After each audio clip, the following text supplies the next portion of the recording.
Sir আমি ভিতরে না, আমি স্যার আপনি বলছেন যে ওদের কাছে ওরা এগুলো আমার কাছে দিয়ে গেছে নাকি? একটা গলির মধ্যে 100 গুলো বাইন ঢুকে আছে সশস্ত্র নিয়ে, এলাকার মানুষজন গলির মুখে বলতেছে ভিতর কেউ নাই। আমার দিয়ে দিব। ও ভালো মানুষ তো।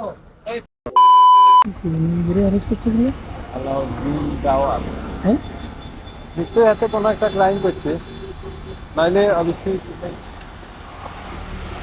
গোটা গাড়ি আর খাইবেন নি। হ্যাঁ যাই যা কাহিনী কি আছে করবো না।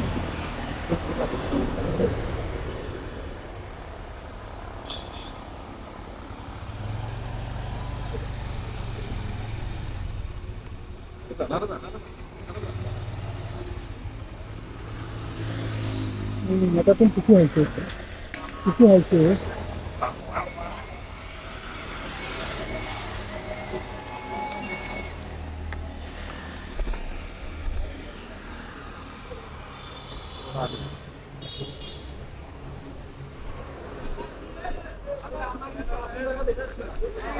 এরাই আমাদেরকে বিজয়ী আমরা আমাদের সাধারণ মানুষ বুঝবেন না, এখানে ম্যাক্সিমাম দাকিরি কয়টা বুঝতে পারবেন না।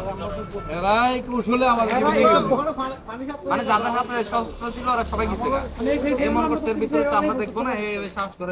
না স্যার আমি ভিতরে না, আমি স্যার আপনি বলছেন যে ওদের কাছে ওরা এগুলো আমার কাছে দিয়ে গেছে নাকি?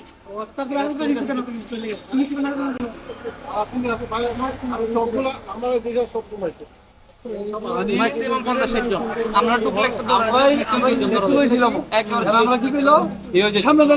এলাকার মানুষ তো নষ্ট, এদেরকে মারা দরকার, এদেরকে মারা দরকার। এগুলো একটা গলির মধ্যে 100 গুলো বাইন ঢুকে আছে সশস্ত্র নিয়ে, এলাকার মানুষজন গলির মুখে বলতেছে ভিতর কেউ নাই। তার মানে এলাকার লোকজনে পালতেছে এদেরকে।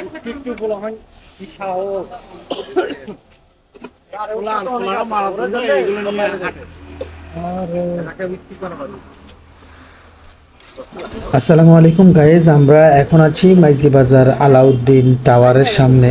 তো এখানে একটা ছেলেকে অস্ত্রসহ মাইজদি সুদারাম থানার পুলিশ আটক করেছেন। তো ওর কাছে কিছু ধারালো শস্ত্র পাওয়া গেছে। তো এখন পর্যন্ত গোয়েন্দা সংস্থার বক্তব্য অনুযায়ী ওরা 40-50 জনের একটা গ্রুপ আছে, তো বাকিরা সবাই চলে গেছে। এই ছেলেটি সাহস করে এখানে রয়ে গেছে, ভাবছে ওরা বুঝতে পারবে না। কি এই এলাকার এখানে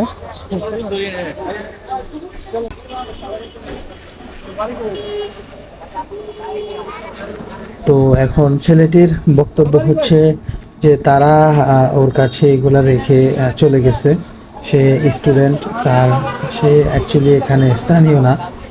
তো ইতিমধ্যে ওকে অ্যারেস্ট করে গাড়িতে তোলা হয়েছে, তো থানায় নিয়ে যাবে। বাকিটা এরপরে তদন্ত করে জানা যাবে কতটুকু কি সত্যতা এখানে আছে। তো পরবর্তী আপডেট যদি আমরা জানতে পারি অবশ্যই আপনাদের সাথে শেয়ার করব। তো সবাই ভালো থাকবেন, আর আমাদের চ্যানেলে নতুন হয়ে থাকলে অবশ্যই সাবস্ক্রাইব করে দিবেন। ধন্যবাদ সবাইকে। ভালো মানুষ তো।